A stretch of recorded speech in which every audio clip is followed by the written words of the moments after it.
किसान भाई बहनों का स्वागत है कृषि दर्शन कार्यक्रम में। झुमकी बहन का जोहार। और साथ ही साथ गंदरू भाई की तरफ से भी किसान भाइयों को नमस्कार। तो चलिए आपको लिए चलते हैं कृषि समाचार की ओर। आइए देखते हैं कृषि समाचार।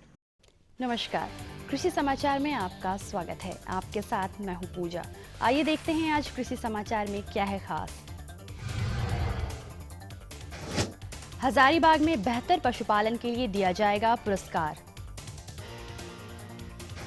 बीएयू द्वारा किया गया धान की 3 नई उन्नत किस्मों का विकास। आज हम मिलेंगे सफल किसान दुबराज महतो से।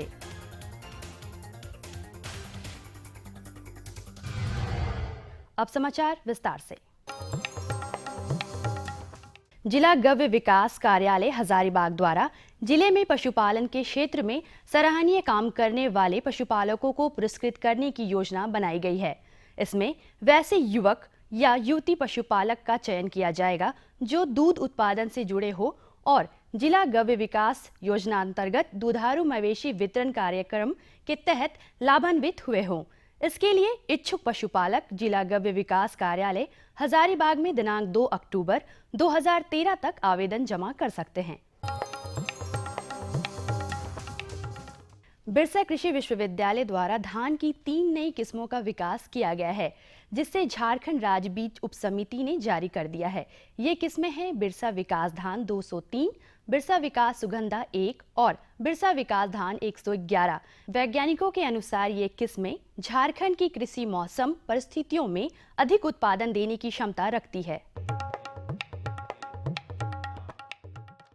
ठंड के मौसम में सूकरों को खुरका चपका रोग से बचाने के लिए FMD का टीका दिलवाएं और चर्म रोग के नियंत्रण के लिए घरेलू उपचार के तौर पर करंज का तेल, नीम का तेल, कपूर और गंधक मिश्रित लेप लगाएं।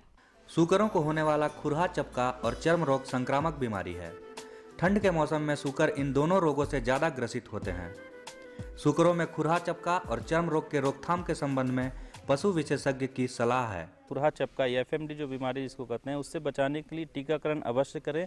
टीकाकरण प्रथम टीकाकरण छोटे छौने में 6 से 8 सप्ताह की उम्र में करें। 1 ml चमड़े में या मांस में टीकाकरण दे करके इसको कर सकते हैं। उसके बाद हर 6 माह पर जो है वयस्क सूकर जो है हर 6 माह पर उसका टीकाकरण करें और इस टीकाकरण करके जो होने वाली बीमारियां, इससे होने वाली हानियों से हमारे किसान भाई बच सकते हैं। दूसरा, जो ठंड के मौसम में जो बीमारी का प्रकोप देखा जाता है, जो चर्म रोग का होता है, इस चर्म रोग से बचने के लिए घरेलू इलाज ही सबसे अच्छा है। इसमें करंज का तेल 50 ml, 50 ml नीम का तेल, 10 ग्राम कपूर और 10 ग्राम गंधक, ये सभी को अच्छी तरह से मिला करके जो चमड़े में बाल की उल्टी दिशा में सूकरों को लगाया। जो भी सूकर जो है इस बीमारी से ग्रसित है, चर्म रोग से ग्रसित है, उन्हें तुरंत लाभ होगा। 2-3 दिन तक उनको रिपीट करें और इससे आप जो भी चमड़े में जो बीमारियां हैं वो तुरंत वो ठीक हो जाएगी। फूलगोभी की पिछात खेती से अच्छी उपज प्राप्त करने के लिए कृषि वैज्ञानिक जिन खास अनुशंसित किस्मों को लगाने की सलाह देते हैं, उसमें माघी, स्नोबॉल 16, पुसा स्नोबॉल और पुसा स्नोबॉल 21 शामिल हैं। राज्य के किसान फूलगोभी की पिछात खेती के लिए नवंबर से दिसंबर तक फसल लगा सकते हैं। कतारों के बीच 50 सेंटीमीटर और पौधों के बीच 45 सेंटीमीटर की दूरी रखें तथा 8 से 10 दिनों पर पटवन करते रहें। किसान पिछात फूलगोभी के लिए माघी, स्नोबॉल 16, पूसा स्नोबॉल या पूसा स्नोबॉल 21 नामक उन्नत प्रभेद लगाएं। इनकी उत्पादन क्षमता औसतन 200 से 250 क्विंटल प्रति हेक्टेयर है। मूंगफली से दाना निकालने के लिए किसान ग्राउंडनट डिकोटिकेटर नामक कृषि उपकरण का इस्तेमाल कर सकते हैं। इसमें एक बार में 2 किलो मूंगफली डालकर हत्थे को आगे पीछे चलाया जाता है। इसकी कार्यक्षमता 2.5 से 3 क्विंटल प्रतिदिन है। चलिए आज मिलते हैं सफल किसान दुबराज महतो से, जो अभी अपने 1.5 एकड़ खेत में दलहनी फसल मटर की खेती कर रहे हैं। आज हम आपको एक ऐसे कामयाब किसान से मिलवाने जा रहे हैं जो अपने सब्जी फसल की खेती में टपक सिंचाई का भरपूर लाभ उठा रहे हैं। ये किसान हैं दुबराज महतो, जो ओरमांझी प्रखंड के उकरीद गांव के रहने वाले हैं और अभी टपक सिंचाई से 1.5 एकड़ में मटर की खेती कर रहे हैं। अभी मेरा करीबन 2.5 एकड़ में मटर लगा हुआ है और उम्मीद करता हूं कि जितना मेरा मटर लगा हुआ है उसमें लाख से पार का इनकम होगा। और मैं जब उतना इनकम होगा तो अच्छा अपना बच्चा को एजुकेशन दे सकता हूँ। और मेरा बच्चा अच्छा इंग्लिश मीडियम ही पढ़ते हैं और पढ़ाई भी करने में जो पैसा खर्च होता है मैं इसी से चलाता हूँ, खेती से ही। और बढ़िया घर में रह रहे हैं, खाना पीना बढ़िया चल रहा है।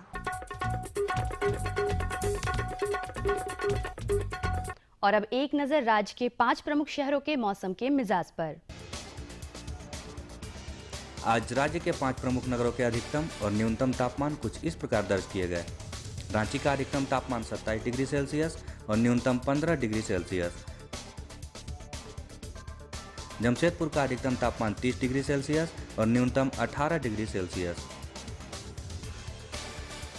मेदिनीनगर का अधिकतम तापमान 29 डिग्री सेल्सियस और न्यूनतम 16 डिग्री सेल्सियस।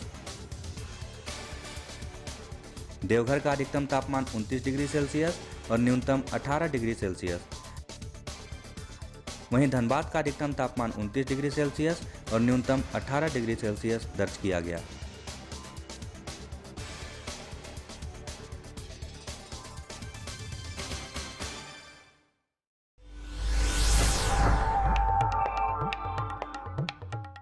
और अब मंडी भाव में आइए नजर डालते हैं अनाजों के भाव पर। आज कृषि उत्पाद बाजार समिति पंडरा रांची में विभिन्न खाद्यान्नों के थोक भाव कुछ इस प्रकार दर्ज किए गए।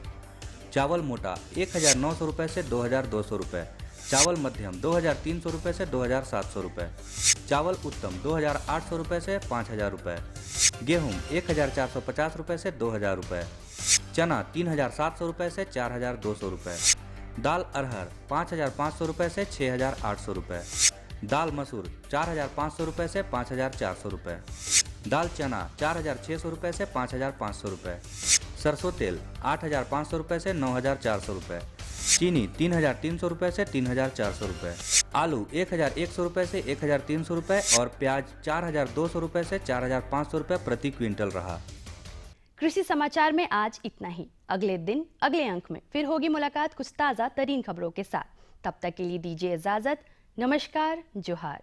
कृषि समाचार के अंतर्गत आपने जानकारी ली मंडी के भाव के बारे में, मौसम के मिजाज के बारे में और खेती बाड़ी के बारे में। अब वक्त हो चला है एक छोटे से विराम का। कहीं जाइएगा नहीं, हम हाजिर होते हैं। ये लो और बताओ। बस। अरे ये क्या भैया जी, बस इतनी सी रासायनिक खाद? किसानी छोड़ रहे हो क्या? किसानी नहीं, नादानी छोड़ रहे हैं। मिट्टी की जांच कराई है। अब तो लालाजी जितनी जरूरत है उतने ही उर्वरक खेत में डालेंगे। हाँ, किसान भाई आज ही अपने जिले की नजदीकी भूमि परीक्षण प्रयोगशाला में मिट्टी की जांच जरूर करवाएं और मिट्टी में पोषक तत्व, नमी व पौधे के विकास को देखते हुए केवल जरूरत के अनुसार ही पोषक तत्व डालें। और हाँ, मिट्टी में गंधक, जस्ता, बोरोन जैसे सूक्ष्म पोषक तत्वों का पता लगाना भी न भूलें। उर्वरक और जैविक खाद के सही उपयोग से भूमि का उपजाऊपन बनाए रखें, उत्पादकता बढ़ाएं, खर्चा घटाएं और बहुमूल्य विदेशी मुद्रा बचाने में भी सहयोग दें। और हाँ, धीमी गति से नाइट्रोजन उपलब्ध कराने वाले उर्वरकों जैसे नीम लेपित यूरिया को प्राथमिकता दें और यूरिया का पत्तों पर छिड़काव करें। अरे वाह, तू तो सचमुच समझदार हो गया रे। अधिक जानकारी के लिए संपर्क करें जिला कृषि अधिकारी या किसान कॉल सेंटर।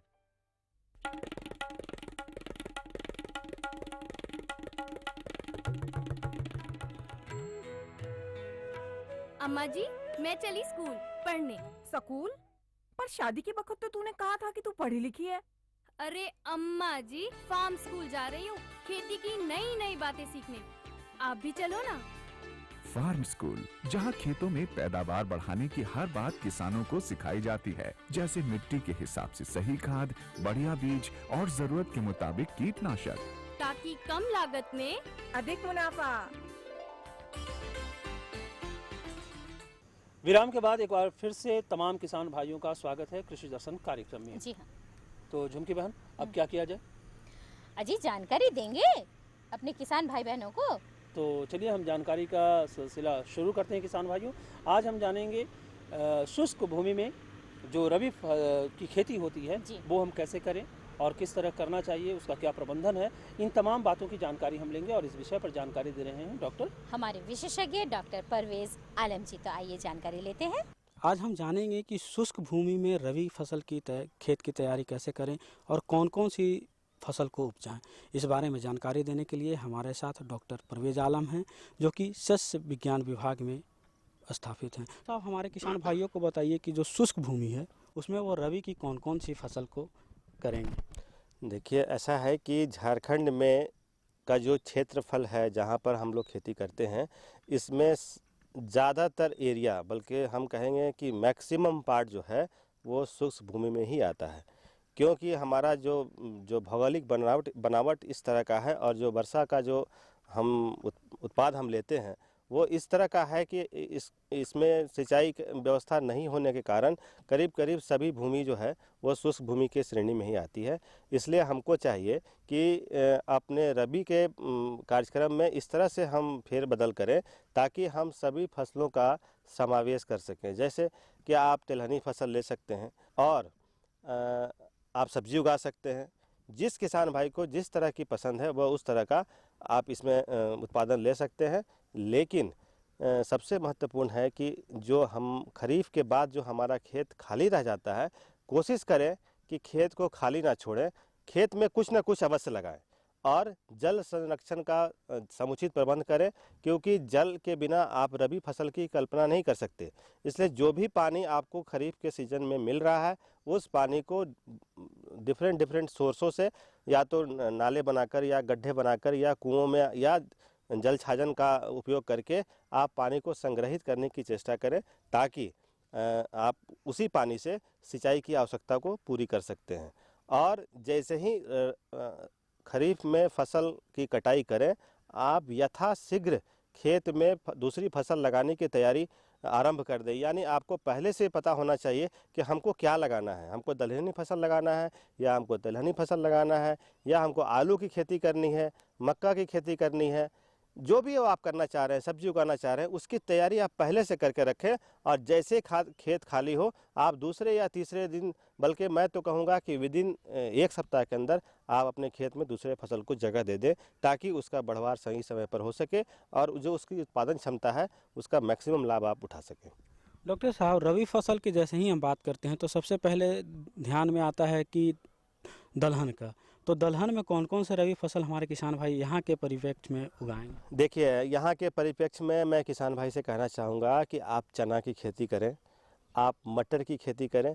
मटर का भी मैं नाम इसलिए ले रहा हूँ कि ये बहुत ही रोज़गार देने वाली फसल है और मटर का जो उत्पादन किसान भाई करते हैं उनको पता होता है कि मटर का रेट कैसे मार्केट से मिलता है। तो मैं कहूँगा कि चना, मटर इत्यादि का खेती करें तो उनको ज़्यादा से ज़्यादा लाभ मिलेगा। अभी आपने बताया कि चना और मटर का खेती करें, तो वो कौन से बीज लगाएं जो ज़्यादा अच्छे प्रभेद के हों और कम समय में अधिक मुनाफा दें? देखिए, चना के लिए हम कहेंगे पूसा 372, DWR 108, ये 2 प्रभेद का प्रयोग करें। अगर काबुली चना आप लगाना चाह रहे हैं तो झारखंड में काक 2 ये बहुत अच्छा कर रहा है। काक 2 को आप अवश्य जगह दें इसके लिए। अगर मटर के लिए आप जाना चाह रहे हैं तो PL 639 ये बहुत इम्पॉर्टेंट है, क्योंकि मटर इसका जो आता है फसल ये काफ़ी अच्छा ईल्ड देता है। इसलिए आप जो मैंने ये वैरायटी प्रभेद बताया है इन्हीं प्रभेदों में से इसका चुनाव करें और इसका बीज हर जगह उपलब्ध है। आप बिरसा कृषि विश्वविद्यालय में भी इसको आप इसके लिए आप आ सकते हैं। मटर में एक और है PL 406, इसका भी इस्तेमाल आप कर सकते हैं। तो ये सब वैरायटी जो है ये काफ़ी महत्वपूर्ण है चना और मटर के लिए। प्रभेद का चुनाव जब हमारे किसान भाई कर लेते हैं तो वो बीज दर क्या होनी चाहिए जो आपके बताए अनुसार अगर करते हैं तो अधिक से अधिक मुनाफा लेंगे? देखिए, बीज दर चना और मटर का लगभग बराबर होता है। देखिए, चना और मटर के जो सीड होते हैं ना ये काफ़ी बड़े होते हैं, जैसा कि आपको पता है। तो चना के केस में 70 kg काफ़ी होता है 1 हेक्टेयर के लिए, मटर के केस में 75 kg काफ़ी होता है 1 हेक्टेयर के लिए। लेकिन एक चीज़ हम आपके माध्यम से किसान भाई को कहना चाहते हैं कि बीज दर तो आप मेंटेन करेंगे ही, लेकिन लगाने से पहले बीज का उपचार अवश्य करिए, क्योंकि बीज का उपचार नहीं करने से क्या होता है कि खेत में बहुत तरह की बीमारियां पहले से मौजूद रहती हैं और वो फसल को फिर नुकसान पहुंचाती हैं। तो इसलिए बीजोपचार करना बहुत आवश्यक है और बीजोपचार करने के लिए हमारे यहाँ से पैकेट उपलब्ध है, राइजोबियम कल्चर जिसको बोलते हैं, जैविक खाद है। इससे आप लगाने से 1 दिन पहले, अब आप सोच रहे होंगे कि बीजोपचार करेंगे कैसे, तो तो देखिए बहुत आसान है बीजोपचार करना। इसको जो पैकेट में जो रसायन रहता है उससे उसको गुड़ में पका करके उसको मिला करके अच्छी तरह से मिला देते हैं और उसको छाया में सुखाते हैं। ये प्रक्रिया आप एक दिन पहले करेंगे क्योंकि धूप में नहीं सुखाना है। अगर धूप में सुखाएंगे तो जो भी जीवाणु जो आप उससे ट्रीटमेंट किए हैं वो धूप के प्रभाव से उड़ जाएगा। इसलिए आपको उसको छाया में सुखा करके और तब इसकी खेती करना है। तो बीजोपचार करना मत भूलिएगा। बीजोपचार करने से आपको बहुत ही फायदा है, बहुत कम पैसा में आपको बहुत ज़्यादा रिटर्न मिलता है। उसके बाद आता है कि जब बीजोपचार कर लिए, उन्होंने प्रभेद का चुनाव कर लिया, खेत में लगा दिए, तो उसके बाद एक फर्टिलाइज़र का आता है। तो उसमें रासायनिक और जैविक कौन कौन से खाद देंगे? हालांकि जाना जाता है कि तिलहन या दलहन में कम ही खादों का प्रयोग किया जाता है। हाँ देखिए, दलहन फसल ऐसी फसल है कि जो खुद ही वायुमंडल से नेत्रजन को ले करके अपने लिए वो खाद बना लेती है। तो इसमें जो नेत्रजन है वो बहुत कम डालते हैं। यानी अगर इसका डोज का बात करें तो 20 केजी नेत्रजन, 50 KG phosphate, 20 KG muriate of potash और सल्फर 20 केजी के दर से अवश्य यूज करें दोनों फसलों के केस में। क्योंकि इससे क्या होगा कि आप देखेंगे कि आपका जो फसल का जो संतुलित आहार है वो उसको मिल रहा है और इससे बहुत ज़्यादा उनको रिटर्न मिल रहा है। अगर आप यूरिया और डीएपी के बारे में बात करें तो मैं आपको बताऊं, यूरिया मात्र 12 केजी, डीएपी 110 केजी और एमओपी जो है 40 केजी खाद के मात्रा में आपको मैंने बताया। यूरिया 12 केजी, 110 केजी और 40 केजी के दर से आप प्रति हेक्टेयर डालें तो ये दोनों फसलों के लिए काफ़ी महत्वपूर्ण है। तो किसान भाइयों, आपने देखा कि अगर डॉक्टर साहब के बताए गए नियमों के अनुसार आप शुष्क भूमि में दलहन या तिलहन का खेती करते हैं तो ज़्यादा से ज़्यादा मुनाफा आप कमा सकते हैं। डॉक्टर साहब, आप हमारे इस कार्यक्रम में आए और इतनी अच्छी जानकारी दी, इसके लिए आपका बहुत बहुत धन्यवाद। धन्यवाद। जोहार किसान भाई। जानकारी तो बहुत ही बढ़िया था। मुझे लगता है हमारे किसान भाई बहनों ने जो भी इस कार्यक्रम को देखते हैं इसका फ़ायदा ज़रूर उठाएंगे, है ना? बिल्कुल, और हम जानकारी देते हैं किसान भाइयों आपके फ़ायदे के लिए, ताकि आपको अधिक से अधिक लाभ मिल सके। आपके पास जानकारी होती है, लेकिन हम चाहते हैं कि जो हमारे विशेषज्ञ आपको जानकारी देते हैं उस जानकारी को जोड़ करके अगर आप खेती करते हैं तो आपको अधिक लाभ मिलेगा। और अब हम अपने किसान भाइयों से एक सफल किसान से मुलाकात करवाना चाहते हैं और हम कहना चाहेंगे किसान भाइयों की हर किसान किसानी करता है, खेतीबाड़ी करता है, लेकिन कुछ लोग ऐसे होते हैं जो पूरी तन्मयता के साथ वैज्ञानिक तरीके से तकनीकी आधार पर खेती करते हैं और उनको अधिक सफलता मिलती है और वो अपने क्षेत्र में एक सफल किसान के रूप में जाने जाते हैं। उन्हीं में से एक हमारे सफल किसान हैं वैजनाथ महतो जी। और वैजनाथ महतो जी ने अभी अपने खेतों में लगा रखा है मिर्च। अरे बाप रे! तो चलिए चलते हैं, उनसे मिलते हैं फटाफट। तो आइए मिलते हैं उनसे। हमेशा की तरह कुछ खास नई जानकारियों के साथ हम आपके बीच आते हैं, लेकिन आज हमारे साथ एक किसान भाई हैं जो कि अपनी कृषि क्षेत्र से यानी खेती बाड़ी से काफ़ी सफल है और काफ़ी खुश है और काफ़ी महत्वाकांक्षी इंसान है। तो उनसे बातें करते हैं। और फिलहाल जिस खेत में हम हैं यहाँ पे मिर्च लगी हुई है। आप बताइए कि कितना खुश है अपनी खेती से और अभी आपके मिर्च की खेती में है, तो हमारे किसान भाइयों को बताइए कि अभी आप क्या सोच रहे हैं, आपकी मिर्च कहाँ तक तैयार है? देखिए, जो बात रहेगी जैसे कि खेती से आप कितने खुश हैं, तो समझिए कि जब से हमारी पढ़ाई जो है सो पूरी हुई और पढ़ाई पूरी करने के बाद में मैं अपना तन मन सब कुछ जो है सो खेती पर जो है सो लगा दिया और आज समझिए कि खेती से ही इतना कुछ जो है सो पाया हूँ। आज जो कुछ भी हमको मिला है या जो कुछ भी खेती के संबंध में जानकारी है, आज समझिए कि हम जिसको कहा जाता है कि एक कर्मबद्ध ढंग से जो जानकारी होती है, उसी तरह से कहिए तो वही सिस्टमेटिक नॉलेज जो है सो हमारे पास खेती की है, जिसके बदौलत आज हम खेती में आज समझिए कि पहले तो हम ये नहीं सोचे थे कि हमको खेती में इतना कुछ मिलेगा, लेकिन आज हम खेती से बहुत खुश हैं। आज मैं खेती से ही बच्चों का पढ़ाई लिखाई के अलावा मैं अपना जो भी घर द्वार जो भी बना रहा हूँ या जो भी कर रहा हूँ खेती के बदौलत है। और खेती मेरा एक बहुत ही मुख्य पेशा है और खेती से जो एक समझिए कि जो भी सरकारी कर्मचारी होते हैं या जो भी काम करके दूसरे व्यवसाय से जो अर्जित करते हैं, मैं उनका पीछा जो है सो खेती करके ही जो है सो किया हूँ। और मैं एक अपने आप को खेती को एक वरदान समझता हूँ और खेती से मैं जो है सो खुश हूँ। हमें ये बताइए भाई कि ये जो आप खेत में लगाए हैं मिर्च, और मिर्च की क्या स्थिति है और अभी जैसे कि मौसम का बहुत बदलता मिजाज में क्या असर हुआ है? मैडम ऐसा है कि मैं किसान बंधुओं को बताना चाहता हूं कि इस बार जो फलीन नाम का जो तूफान आया हमारे झारखंड और छत्तीसगढ़ और आंध्र प्रदेश में, और ख़ास करके हम झारखंड के किसानों को बताना चाहता हूं कि चूँकि मैं एक समझिए कि नदी के किनारे यह जो गांव बसा हुआ है और मैं नदी के किनारे समझिए कि ये जो मिर्चा का खेती किया हूं, और जब ऐसा तूफ़ान आया कि मेरा जो इसमें हर एक मिर्चा का पौधा में समझिए कि 1 केजी 2 केजी से फल जो है सो कम लगा हुआ नहीं था।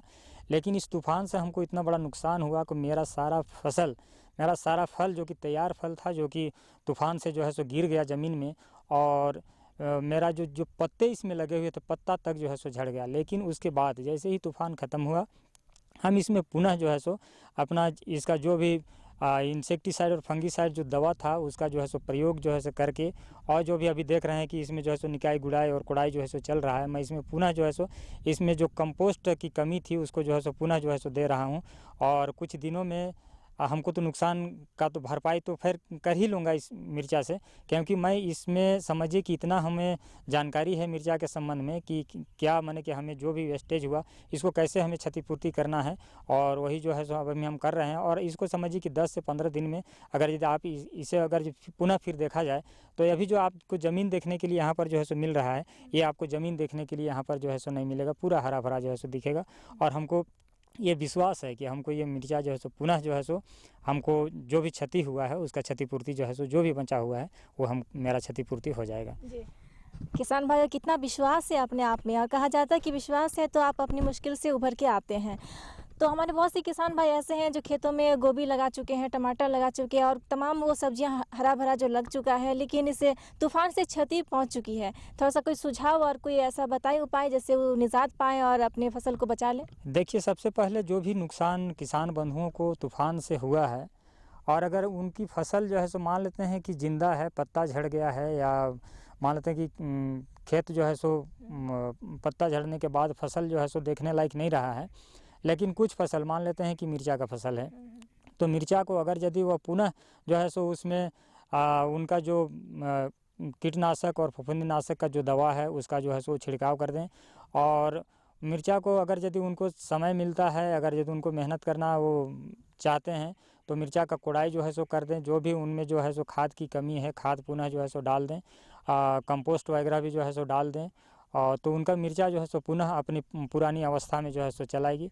इसके अलावा कुछ ऐसा फसल है जैसे कि टमाटर हो गया, टमाटर में भी जो है सो पत्ता झड़ा है, आपका सड़न गलन की शिकायत है, तो समझिए कि टमाटर में भी वे लोग जो है सो फंगिसाइड और इंसेक्टिसाइड दोनों जो है सो दवा का जो है सो प्रयोग करें, जिससे कि जो कि सड़न का शिकायत है या जो पत्ता झड़ गया है, सब में रोकथाम जो है सो पाया जा सकता है। केवल खास करके अगर यदि उसमें पौधा जो है सो नहीं मरा हो तो उस पौधा को पुनः हम जो है सो जीवित कर सकते हैं, और उससे जो है सो हम फसल ले सकते हैं, उससे हम उस फसल से फल ले सकते हैं, और जो हमें क्षतिपूर्ति है उसका भरपाई हम कर सकते हैं। किसान भाई, मिर्च की बात हम कर रहे थे, तो जैसे मिर्च से ही हमें याद आता है शिमला मिर्च, और भी जैसे काफ़ी क्वालिटी के जो मिर्च होते हैं जो अचार वगैरह बनती है, तो उसके बारे में थोड़ी जानकारियाँ दीजिए, और जो लगा चुके हैं वो किस तरह से सावधानी बरतें। मैडम, ऐसा है कि ये जो हम लोग जो मिर्च जो लगाए हैं, आप जो अचार किस्म के जो है सो मिर्च की बात किए, तो उस तरह का भी हम लोग मिर्च का जो है सो खेती कर चुके हैं। लेकिन हमारे झारखंड में उस तरह का मिर्च लगाने के बाद में उनका जो है सो जो हम लोगों की जो सेल है वो जो है सो नहीं हो पाती है। मान लेते हैं कि ये जो हम सब्जी के लिए जो मिर्चा लगाए हैं, और इस मिर्च का जो है सो हम लोग का सेल हम लोग कोई भी बाज़ार में ले जाते हैं तो समझिए कि वहाँ कितनों भी 2 टन 3 टन 5 टन से 10 टन जो है सो ले जाते हैं, हम लोग को बिक्री में जो है सो कोई प्रभाव नहीं पड़ता है। किसान भाइयों, बहुत अच्छी जानकारियाँ तो मिल रही है, साथ ही साथ हम ऐसे महत्वाकांक्षी किसान के बीच है तो जानना चाहेंगे इनका पारिवारिक सहयोग कैसा है और कितने खुश हैं आप अपने परिवार के साथ खेती करके। थोड़ा अपने परिवार के बारे में बताएं। ठीक है मैडम, मैं किसान बंधुओं को बताना चाहता हूँ कि हमारा परिवार समझिए कि जब से हम लोग जो है सो खेती कर रहे हैं, और खेती से ही जो है सो सब कुछ जो है सो किए हैं, और हमें पारिवारिक सहयोग, कोई भी खेती होता है तो उसमें बिना समझिए कि सहयोग का जो है सो वो खेती जो है सो सफल नहीं हो पाता है। इसलिए कि और हम लोग जितने भी व्यक्ति हैं खेती में लगे हुए हैं, सबकी अपनी अपनी जो है सो काम है। अगर मैं फसल उगाने का काम करता हूँ तो समझिए कि हमारे परिवार के कोई सदस्य जो है सो फसल बेचने का काम करते हैं और उसमें समझिए कि वो फसल बेचने में जो है सो सहयोग कर रहे हैं। कोई ऐसे हैं कि जैसे कि आपका मजदूर लगे हुए हैं तो उन मजदूरों के देख रेख में या कैसे हमको मजदूरों को काम करवाना है वो जानकारी उनके पास में है। और हम जो प्लानिंग बनाते हैं कि हमको इस फसल लगाने के बाद में अगला फसल क्या लगाना है। इसी तरह हमारे परिवार में जितने भी सदस्य हैं समझिए कि खेती में हमको हमेशा सबका अपना अपना जो है सो काम है, उनको वैसे काम में जो है सो बांट दिया गया है और सभी जो है सो अपने काम को समझिए कि एकदम बहुत अच्छे ढंग से जो है सो देखते हैं, जिसका प्रभाव है और जिसका फल है कि हमको चारों तरफ से जो है सो सहयोग मिलता है, जिससे कि हम खेती में हमेशा आगे बढ़ते जो है सो।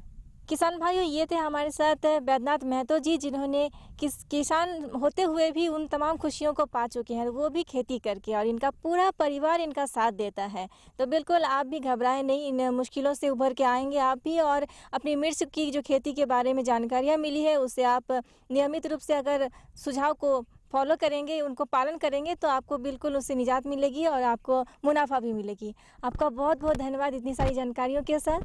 नमस्कार। नमस्कार। ये लहलहा रहे थे उनके भाई, अभी तो उनके खेत में मिर्च, लेकिन जब जिस हिसाब से जो भी मौसम होता है उसकी वो खेती करते हैं और तमाम तरह की खेती करते हैं हमारे बैद्यनाथ जी। अच्छा। और कुछ और जानकारी की बातें हैं, छोटी मोटी जानकारी है, लेकिन हमारे किसानों के लिए वो महत्वपूर्ण जानकारी है। उन महत्वपूर्ण जानकारी से हम चाहते हैं कि हमारे किसान भाई भी अवगत हो जाएं। बिल्कुल, चलिए आपको लिए चलते हैं IMD पुणे। भारतीय मौसम विभाग पुणे से प्राप्त आज का मौसम पूर्वानुमान इस प्रकार है। आकाश में हल्के बादल रह सकते हैं, लेकिन बारिश की उम्मीद नहीं के बराबर है। आज का अधिकतम तापमान 25 डिग्री सेल्सियस और न्यूनतम 18 डिग्री सेल्सियस रहने की संभावना है।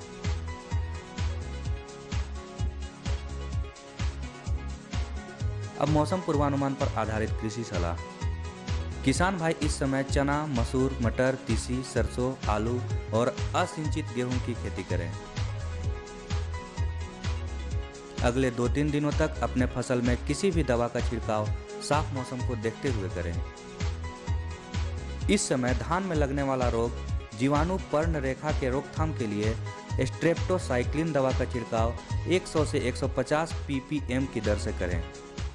चलिए, ये जानकारी भी हमारे किसान भाइयों को मिल गई। और झुमकी बहन, अब क्या इरादा है? इरादा तो बहुत नेक है। फटाफट कागज और कलम उठाइए और हमारा पता नोट कीजिए, जैसे कि हमेशा आप करते आए हैं। लेकिन अगर भूल गए हैं हमारा पता तो जरूर एक बार फिर से लिख लीजिए। हमारा पता है कार्यक्रम कृषि दर्शन, कृषि प्रकोष्ठ द्वारा केंद्र निदेशक, दूरदर्शन केंद्र, बिरातू रोड, रांची। पिन संख्या 83401। तो हमें रहेगा आपके खतों का बेसब्री से इंतजार। तो किसान भाइयों, इसी के साथ हम सबों को दीजिए अनुमति। नमस्कार।